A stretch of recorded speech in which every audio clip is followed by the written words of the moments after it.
Les Africains pensent-ils véritablement que ce qui se passe en ce moment en Iran ne nous concernerait pas? Ou que cette agression qui se mue en une forme de confrontation militaire directe qui oppose l'Iran à la coalition américano-israélienne ne concernerait pas le continent africain?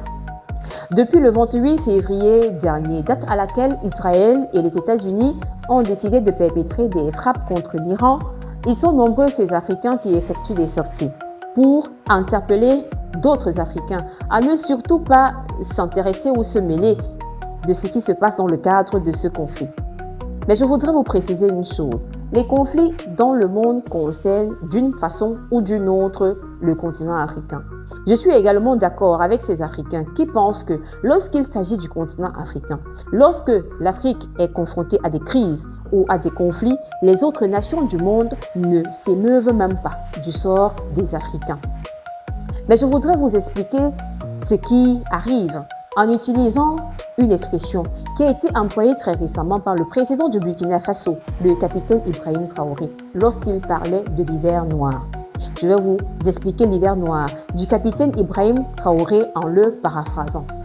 Ce que l'hiver noir signifie, c'est quoi? C'est que les Africains vont ressentir les conséquences des conflits d'ailleurs et que la guerre est inévitable.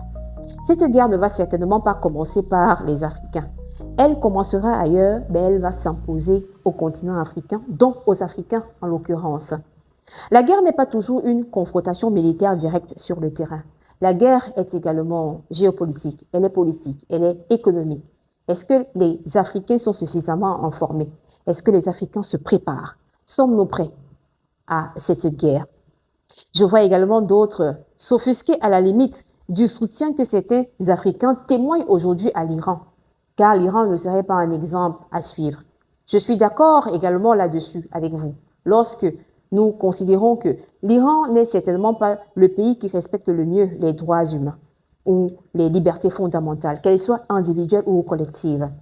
Mais ce que les Africains soutiennent ici, ce n'est pas l'Iran, c'est le combat contre l'impérialisme occidental systématique, qui consiste à massacrer, à tuer, à faire effondrer des régimes juste pour leurs intérêts stratégiques.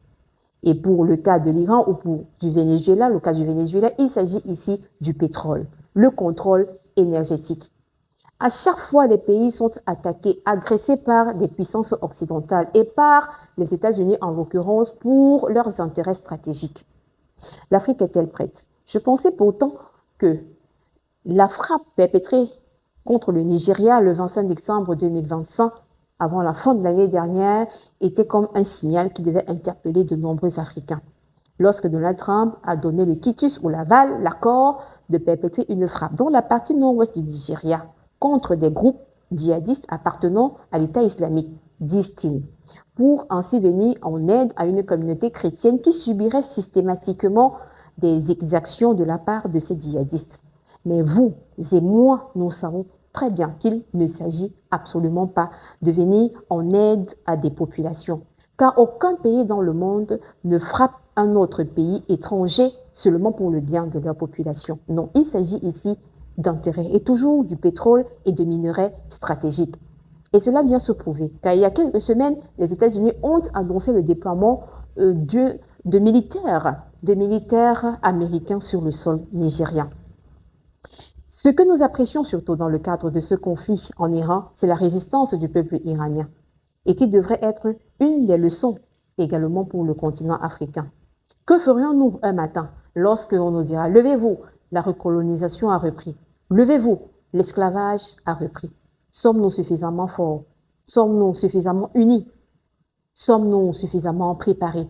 C'est la grande interrogation. Dites-moi ce que vous en pensez en commentaire. Mais en attendant, retrouvez les lives géopolitiques que je vous propose sur la chaîne YouTube Africamof TV et qui revient sur les enjeux de ce conflit qui se vit en ce moment dans le Moyen-Orient. Je voudrais également que vous nous retrouviez sur nos différentes plateformes digitales. Nous sommes sur Facebook, nous sommes sur Instagram, nous sommes sur YouTube. Likez, partagez. N'hésitez surtout pas de vous abonner à Africamof TV.